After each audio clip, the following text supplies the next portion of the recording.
Cyclone Wind Signal number 3 dyan po sa mga probinsya ng Ilocos Sur, La Union at Pangasinan. Signal number 2 naman sa nalalabing bahagi pa ng Northern at Central Luzon.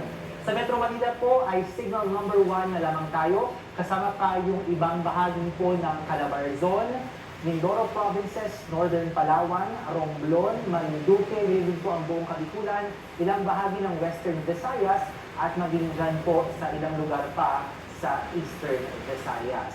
Nakataas din po, meron pa tayong heavy rainfall warning. Nakataas po ang red rainfall warning para sa matindi o walang humpay na pagulan as of 5 p.m. sa Batangas, Cavite, Laguna, din po sa May, Occidental, Mindoro.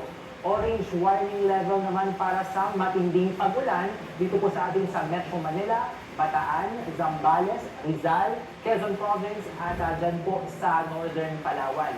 Yellow warning level naman po para sa malakas pang pagulan sa Nueva Ecija, Tarlac, Bulacan, Pampanga, nalalabing bahagi ng Quezon Province at nalalabing bahagi po ng Palawan.